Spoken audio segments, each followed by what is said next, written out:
নমস্কার বন্ধুরা, চলো যাই ফিরে ছোটোবেলায়। তোমাদের সবাইকে স্বাগত। আমি কাকলি। আজ আমি তোমাদের শোনাবো শক্তিপদ রাজগুরুর গল্প সেই ছায়ামূর্তি। বিকেল থেকেই আকাশ ভেঙে বৃষ্টি নেমেছে। কালো মেঘের ঘন আবরণ আকাশের মুখ ঢেকেছিল সকাল থেকেই। ঝরঝর শব্দে ফোঁটা পড়েই চলেছে। ওদিকের পাহাড়টা ঢেকে গিয়েছে বৃষ্টির জবনিকার আড়ালে। রাত নামল। পাহাড়ের নিচে বিস্তীর্ণ বনভূমি। তার একদিকে এই বিরাট বাংলোয় আশ্রয় নিয়েছি বাধ্য হয়েই। অনেক দিনের পুরনো বাংলোটা। সিঁড়িগুলো প্রায় ভেঙেই গিয়েছে। জানলায় শিকের বালাই নেই। বাংলোটা কোনো মতে টিকে আছে। চারদিকে জঙ্গল, তবে বিজলি বাতি আছে। সেটা নামমাত্রই, ভোল্টেজও কম। দু একটা আলো মিটমিট করে জ্বলছে, তবে যে কোনো মুহূর্তেই নিভে যেতে পারে। ঘুমও আসছে না। বৃষ্টির শব্দ ছাপিয়ে শোনা যায় বনের মধ্যে হায়নার ডাক। আমার সঙ্গী হরেন বলল, মরতে এখানে কেন এলি? রাতে এখানে কেউ থাকে না। চৌকিদারও আমাদের ফেলে পালিয়ে গিয়েছে তার গ্রামের বাড়িতে। বলে গিয়েছে হুঁশিয়ার থাকবেন। বৃষ্টি মাঝে মাঝে থামছে। আকাশ যেন দম নিচ্ছে আবার নতুন উদ্যমে তেড়ে আসার জন্য। বৃষ্টি থামতেই বের হয়ে এলাম বাইরে। সামনে বেশ খানিকটা চাতাল মতো। বাংলোর সামনের দিকে চাতালটা। বাইরে হাওয়া বইছে। হঠাৎ বাংলোর সামনের দিকের প্রধান দরজার ওপর একটা ছোট্ট ফলকের দিকে চোখ পড়ল। বাংলোর মালিকের নাম লেখা। একটা বিদেশি নাম, টিম্যান। তিনি এই বাংলো তৈরি করেছিলেন ঠিক আজ থেকে 100 বছর আগে। অর্থাৎ বাংলোর ঠিক 100 বছর পূরণ হওয়ার দিনে আমি এখানকার অতিথি। কে এই মিস্টার ম্যান তা জানি না, তবু সেই আশ্রয়দাতার কথাই মনে পড়ল। বারান্দার ওদিকে একটা করবী গাছে গোছা গোছা লাল ফুল ফুটে আছে। আমি সেই ফুল কিছু সংগ্রহ করে এনে কালচে হয়ে যাওয়া ফলকের নিচে 100 বছর আগের মিস্টার ম্যানের স্মৃতির উদ্দেশ্যে অর্পণ করলাম। হরেন সব দেখে বলল, তোর সবই বিচিত্র। চল ভিতরে চল, কে জানে হায়না ভাল্লুক না এসে পড়ে।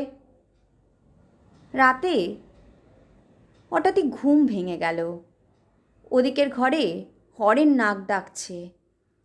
মনে হলো কার যেন পায়ের শব্দ আসছে বাইরের দিকের কাঠের সিঁড়ি দিয়ে। ভারী জুতোর শব্দ। এত রাতে এই ভাঙা বাংলোয় কে আসবে?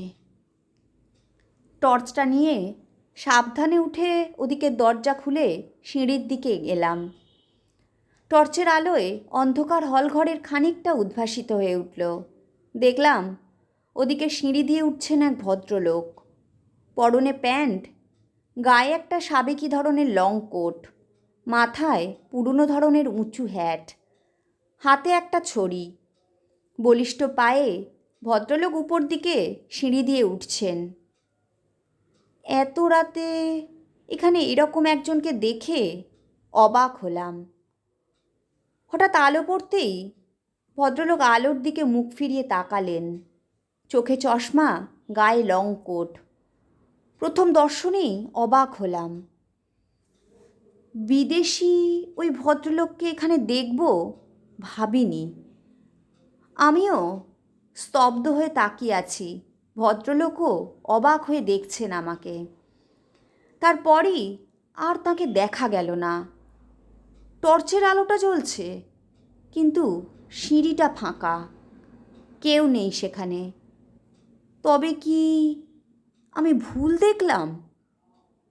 কিন্তু তার ভারী জুতোর শব্দ আমি স্পষ্ট শুনেছি। তাকে উপরের দিকে উঠতেও দেখেছি। সারা শরীরের রক্ত যেন ঠান্ডা হয়ে গেল। আমি চিৎকার করে হরেনকে ডাকলাম। হরেনও উঠে এলো। সব শুনে হরেন বলল, তোর যত সব খেয়াল। এই বৃষ্টির রাতে এই ভাঙা বাংলোয় আসবেন কোন বিদেশি সাহেব? যত সব গুল। চল শুবি চল। এসে বিছানায় শুলাম। তবু মনের মাঝে সেই বিদেশির মুখখানা ফুটে উঠল। কখন ঘুমিয়ে পড়েছিলাম আমি জানি না। পরদিনই ওখান থেকে ফিরে এলাম আমাদের কাজের জায়গায়। আমি তখন কাজ করি কুলটি আয়রন অ্যান্ড স্টিল কারখানায়। ব্রিটিশ আমলের তৈরি কারখানা। সুন্দর সবুজ সাজানো টাউনশিপ। উঁচু নিচু পাহাড়ি গোছের ছোট্ট শহর। ব্রিটিশ চলে গিয়েছে, তবু তাদের সেই পাহাড়ি পরিবেশ, সাজানো শহর, কারখানা, টাউনশিপ, বাংলো, গাছগাছালি ঘেরা ছায়াঘন পরিবেশ, হাসপাতাল, গির্জা আজও রয়ে গিয়েছে। কারখানার চিমনি থেকে কালো ধোঁয়া উঠছে। যন্ত্রদানবের সেই কর্মশালা আজও সরব রয়েছে। ওদিকে গড়ে উঠেছে নতুন উপনগরী। এখানকার পুরনো কর্মীদের অনেকেই রিটায়ার করার পর এই টাউনশিপের বাইরে বিস্তীর্ণ অঞ্চলে বাড়ি করে রয়ে গিয়েছে। মিস্টার মিত্র পুরনো দিনের ইঞ্জিনিয়ার। যখন চাকরিতে ঢুকেছেন তখন বয়স বেশি নয়। তারপর দেখেছেন দ্বিতীয় মহাযুদ্ধ। তারপর রিটায়ার করে এখন পড়াশোনা নিয়েই রয়েছেন। ভারতের লৌহ আকরিক নিয়ে বেশ কিছু গবেষণাও করছেন। তাঁর দুই ছেলের একজন বার্নপুর আয়রন অ্যান্ড স্টিল কোম্পানির ইঞ্জিনিয়ার, অন্যজন কুলটি কারখানার ইঞ্জিনিয়ার। আমিও প্রায় যাই তার কাছে। পুরনো দিনের অনেক কাহিনী শোনা যায় তার কাছ থেকে। সাদাসিধে আড্ডাবাজ ধরনের মানুষ। কাস্টিংয়ের কাজে তার নানান অভিজ্ঞতা। আমিও কাস্টিংয়ের কাজে নানান জটিল সমস্যা সমাধানের উপায় তার কাছ থেকেই জেনে নিই। সেদিন নাইট ডিউটি চলছে, শীতের রাত। এখানে বেশ হাড় কাঁপানো ঠান্ডা পড়ে। সন্ধ্যের পর টাউনশিপের বাসাগুলো নিশুতি হয়ে যায়। রাস্তায় লোক চলাচল কমে যায়। তার ওপর বৃষ্টি নেমেছে, কনকনে শীত। আমি একাই চলেছি। ওদিকে ডিরেক্টরস বাংলোয় অন্ধকার নেমেছে। আলোগুলো যেন বৃষ্টির ধারায় আবছা হয়ে এসেছে। হঠাৎ ওই জনহীন পথে একটু এগিয়ে সেই সাহেবকে দেখেই চমকে উঠলাম। বৃষ্টির মধ্যে ছাতা না নিয়েই চলেছেন তিনি। পরনে সেই লং কোট, প্যান্ট, মাথায় সাবেকি ধরনের লং হ্যাট, হাতে ছড়ি। ক্লান্ত লাগছে। জুতোর শব্দ উঠল। স্তব্ধতার মাঝে খট খট। এত রাতে তাকে দেখে অবাকই হলাম। আবার ভাবলাম এ আমার দেখার ভুল। শুশুনিয়ার বাংলোয় দেখা সেই সাহেব এখানে আসবেন কি করে? হঠাৎ দেখলাম একটা লাইট পোস্টের ওদিকে সেই মূর্তিটি দাঁড়িয়ে, পিছনে আমার দিকেই তাকিয়ে। বৃষ্টির মধ্যে আবছা আলোয় আমার চিনতে ভুল হলো না। সে রাতে দেখা সেই বিদেশির মুখ আমার চেনা। সেই মুখ, সেই স্টিল ফ্রেমের চশমা, সেই বেদনাবিধুর দৃষ্টি। কোনো অনুযোগ নেই, ফুটে উঠেছে হাসির ছোঁয়া। চিনতে ভুল হয়নি। সেই শতবর্ষপূর্তির রাতে দেখেছিলাম সেই বাংলোর ধ্বংসস্তূপে। সারা শরীর কি এক অজানা আতঙ্কে হিম হয়ে এলো।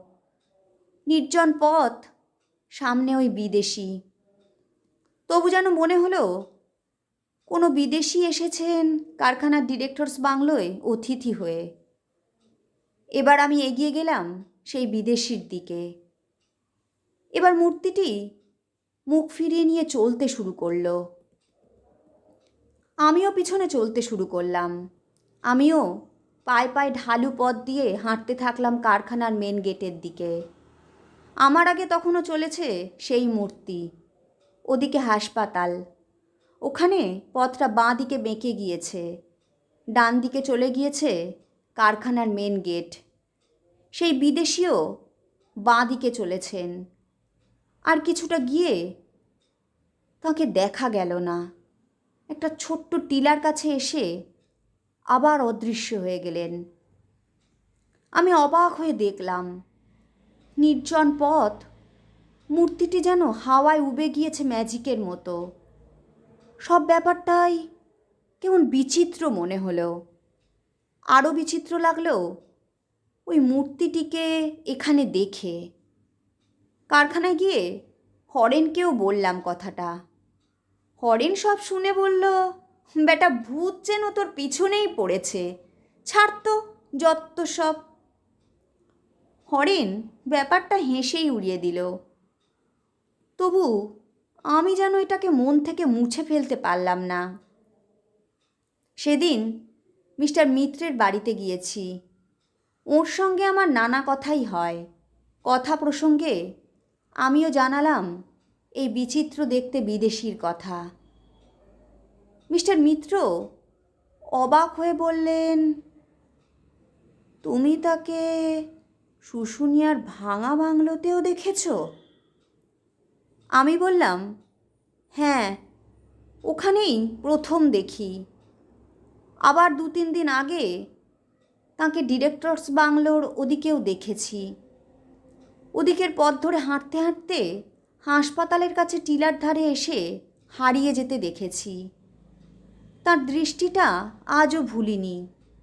কেমন বিষণ্ণ, হতাশ দৃষ্টি। চোখে স্টিল ফ্রেমের চশমা, মাথায় টপ হ্যাট, লং কোট, হাতে ছড়ি। মিস্টার মিত্র বললেন, তুমি ঠিকই দেখেছ। একা তুমি নও, এখানকার অনেকেই দেখেছে মিস্টার ম্যানকে। আমিও এবার চমকে উঠলাম। বললাম, শুশুনিয়ার সেই ভাঙা বাংলো তৈরির ঠিক 100 বছর পূর্তির দিনই ওখানে ফলকে ওর নাম দেখেছি। আর সেখানেই প্রথম দেখেছিলাম বাংলোর ওই মূর্তিকে। কে এই মিস্টার ম্যান? এতদিন পর এইভাবে তাকে দেখা গেল কেন? এখন সন্ধে নামছে, অন্ধকার হয়ে গিয়েছে বাইরে। মিস্টার মিত্র বললেন, সে এক করুণ কাহিনী। ইংরেজদের নিষ্ঠুরতার বলি ওই জার্মান ভদ্রলোক মিস্টার টমস ম্যান। ভারতবর্ষ তখন ব্রিটিশদের শাসনে, অনেক দিন আগের কথা। ইতিহাস বলতে পারো। ভারতবর্ষে কোনো লোহা তৈরির বড় কারখানাই ছিল না। আজকের দিনের এইসব লোহা কারখানা তৈরিই হয়নি। লোহা ইস্পাত আসতো ইংল্যান্ড, ইতালি, জার্মানি থেকে। ওটা ছিল ইংরেজদের একচেটিয়া ব্যবসা। তখনকার দিনে ওই জার্মান ভদ্রলোক মিস্টার ম্যান এখানে লোহা কারখানা তৈরির পরিকল্পনা করেন। তিনি নিজে ছিলেন জার্মান, তার স্ত্রী ছিলেন ব্রিটিশ। মিস্টার ম্যান বনে পাহাড়ে ঘুরে ছোটনাগপুর অঞ্চলের পাহাড়ে আয়রন ওরের সন্ধান পান। ঘুরতে ঘুরতে এই কুলটি অঞ্চলে এসে দেখেন এখানে স্থানীয় কারিগররা দিশি পদ্ধতিতে বড় বড় মুছিতে ওই আয়রন ওর কয়লা আর চুনাপাথর দিয়ে দিশি হাঁপড়ের সাহায্যে হাওয়া দিয়ে প্রচণ্ড তাপ সৃষ্টি করে লোহা গালিয়ে বের করে। সেই লোহা দিয়েই চাষের কাজের জন্য লাঙল, কুঠার, দা, কাস্তে এসব বানায়। এই জিনিসের মান খুব উন্নত না হলেও ওই দিয়েই তারা কাজ চালিয়ে নিত। মিস্টার ম্যান এবার ওই কারিগরদের নিয়ে অপেক্ষাকৃত আধুনিক জার্মান পদ্ধতিতে একটা লোহা কারখানা খোলার প্ল্যান করেন কুলটিতে। কারণ কয়লা খনি অঞ্চল, এখানে কয়লা সহজেই পাওয়া যায়। আয়রন ওর আসবে ওই অঞ্চল থেকে। ম্যান সাহেব দেখেছিলেন কিছু দূরে ওই পাহাড়ে রয়েছে প্রচুর লাইমস্টোন, যা লোহা গালাতে পারে। ওখান থেকে চুনাপাথর আনিয়ে কুলটিতেই তিনি প্রথম ভারতের আয়রন ফ্যাক্টরি তৈরি শুরু হলো। তার মানও হলো উন্নত ধরনের দামও ইংরেজের আমদানি করা ইংল্যান্ডের লোহার চেয়ে কম। ফলে ম্যান সাহেবের কারখানার জিনিসের চাহিদাও বাড়ল। এবার টনক নড়ল ইংরেজদের। তারা জার্মান সাহেবকে টেক্কা দেওয়ার জন্য নিজেরা এতদিন পর বাধ্য হয়ে আয়রন ফ্যাক্টরি তৈরির সিদ্ধান্ত নিল। তারা পাশেই বার্নপুরে গড়ে তুলল তাদের আয়রন ওর কারখানা। তার নাম হলো steel corporation of Bengal. Mister ম্যানের কারখানায় তৈরি জিনিসের মানও উন্নত, দামেও সস্তা। তাই ব্রিটিশের ব্যবসা মার খেতে শুরু করলো। তাদেরই রাজত্বে বসে ইংরেজকে টেক্কা দেবে ওই জার্মান। এটা ব্রিটিশের সহ্য হলো না। তারাও এবার সুযোগ খুঁজতে লাগলো কি করে মিস্টার ম্যানকে আঘাত করা যায়। ইংরেজরা লোকসান দিয়েও বার্নপুরের লোহা কারখানা চালাতে বাধ্য হচ্ছে। বন্ধ করে দিলে হার স্বীকার করতেই হবে ম্যান সাহেবের কাছে। শাসক ইংরেজরা তা করতে পারছে না, তাই ম্যান সাহেবের ওপর রাগও তাদের বাড়ছে। হঠাৎ একদিন শুরু হয়ে গেল প্রথম বিশ্বযুদ্ধ। ভারতবর্ষে ইংরেজ রাজত্ব। এখানে মিস্টার ম্যান একজন জার্মান। তাই যুদ্ধ ঘোষণার পরই ইংরেজ এবার ম্যান সাহেবকে জার্মান যুদ্ধবন্দী হিসেবে ধরে নিয়ে গেল। তিনি কারখানার ভার দিলেন তার স্ত্রীর উপর। ম্যান সাহেবের স্ত্রী একজন ব্রিটিশ মহিলা, তাই তাকে কারখানায় রেখে এবার ইংরেজি ম্যান সাহেবের কারখানা পরিচালনার কাজ করতে লাগলো। 4 বছর ধরে চলেছিল মহাযুদ্ধ। ম্যান সাহেবও ততদিন বন্দি রইলেন। এর মধ্যে কারখানা পরিচালনার কাজে সাহায্য করার অজুহাতে ধূর্ত ইংরেজ ম্যান সাহেবের কারখানার দায়ভার নিজের কাঁধে তুলে নিল। যুদ্ধের সময় প্রচুর লোহা ইস্পাতের দরকার হয়, তাও তৈরি করছে নিজেরাই। এর মধ্যে ম্যান সাহেবের স্ত্রীকে টাকা পয়সা দিয়ে হোক বা নানান কৌশলে লন্ডনে ফেরত পাঠিয়ে দিয়েছে ইংরেজরা। মিস্টার ম্যান তখন ইংরেজের জেলখানায়। তখন অনুমান করেছিলেন তার বিপদের আশঙ্কার কথা, কিন্তু তার করার কিছুই ছিল না। ইংরেজরাও তাকে এসব খবর জানায়নি। ম্যান সাহেব জেলে বসে স্বপ্ন দেখতেন যুদ্ধ শেষ হলে মুক্তি পেয়ে আবার তিনি ফিরবেন তার স্ত্রীর কাছে, আবার নতুন করে তার কারখানা খুলবেন। যুদ্ধ শেষ হলো টানা 4 বছর পর। তখন দামোদর বরাকর নদ দিয়ে অনেক জল বয়ে গিয়েছে। তিনি ফিরে এসে দেখলেন তার স্ত্রীও নেই। তিনি ইংল্যান্ড ফিরে গিয়েছেন। তার নিজের হাতে তৈরি কুলটি কারখানার মালিকানাও আর তার নেই। তার স্ত্রী নাকি ওই কারখানা ইংরেজদের বিক্রি করে দিয়ে গিয়েছেন। ইংরেজরা ওই কারখানা নিয়ে বার্নপুর কারখানার 2nd ইউনিট হিসেবে চালু করেছে। বঞ্চিত হতাশ মিস্টার ম্যান তখন অসহায়, নিঃসম্বল। যিনি এতদিন কষ্ট করে এই কারখানা গড়েছিলেন, আজ তিনি নিঃসম্বল, আশ্রয়হীন। তবু তিনি থামেননি। ইংরেজদের এই বঞ্চনার বিরুদ্ধে ইংরেজ আদালতেই কেস করলেন তার কারখানা ফেরত পাওয়ার জন্য। রাত হয়ে গিয়েছে। মিস্টার মিত্র থামলেন। তাঁর কণ্ঠে ফুটে উঠল বিষণ্ণতার সুর। মিস্টার মিত্র সেই ইতিহাসের সাক্ষী।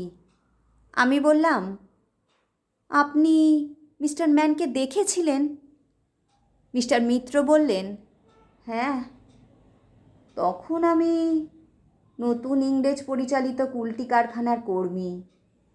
দেখেছিলাম মিস্টার ম্যানকে। তুমি যে বর্ণনা দিলে সেই ম্যান সাহেবকেই দেখেছিলাম। কোম্পানির একটা পরিত্যক্ত ডিরেক্টরস বাংলোতেই তিনি উঠেছিলেন। শুশুনিয়ার সেই বাংলো তখন ইংরেজদের দখলে। তিনি আশা করেছিলেন যে ইংরেজদের কাছ থেকে সুবিচার পাবেন, কিন্তু পাননি। শেষ জীবনটা কেটেছিল দরিদ্রের মতো। আজ যেখানে হাসপাতাল গড়ে উঠেছে, ওর কাছেই ছিল একটা পরিত্যক্ত কলিয়ারি। তাতে বড় ইঁদারা খুঁড়েছিলেন। সেই গর্ত দিয়ে লিফটগুলো যাতায়াত করত। সেই পরিত্যক্ত কলিয়ারির ইঁদারায় ঝাঁপ দিয়ে তিনি প্রাণ বিসর্জন দিয়েছিলেন। চমকে উঠলাম আমি। ওইভাবে অতলে লাফ দিয়ে আত্মহত্যা করলেন মিস্টার ম্যান? মিস্টার মিত্র বললেন, সেদিন তাই ঘটেছিল। স্তব্ধতা নামল। জানলার ফাঁক দিয়ে দেখা গেল একটু আলোর আভাস। তারাগুলো জ্বলছে। রাতের বাতাস যেন কি এক বেদনায় ভরে উঠেছে। মিস্টার মিত্র বললেন, ভারতের লৌহ শিল্পের ইতিহাস নিয়ে যদি কোনো দিন সত্যি গবেষণা হয়, হয়তো সেদিন ম্যান সাহেবের নাম উল্লেখিত হবে। তিনিই ছিলেন ভারতীয় লৌহ শিল্পের আদি পুরুষ। বাসায় ফিরছি। রাতের স্তব্ধতা নেমেছে। নির্জন রাতে কার জুতোর শব্দ উঠল। খট খট। দূরে চলেছে সেই ছায়ামূর্তি, লং কোট, টপ হ্যাট পরা। প্রতি পদক্ষেপে যেন প্রতিবাদের শব্দ উঠছে তারই নিজের হাতে তৈরি লৌহনগরীর বুকে। ছায়ামূর্তিটা অন্ধকারে হঠাৎই মিলিয়ে গেল। কেমন লাগলো বন্ধুরা? গল্পটা যদি তোমাদের ভালো লাগে তাহলে অবশ্যই লাইক, শেয়ার, কমেন্ট করো কিন্তু। আর আমার চ্যানেলে যারা নতুন বন্ধু তারা আমার চ্যানেলটা সাবস্ক্রাইব করে নিও। আর পাশে থাকা বেল আইকনটা বাজাতে ভুলো না যেন। আজ তবে আসি, আবার আসবো আগামী পর্বে অন্য কোনো গল্প নিয়ে।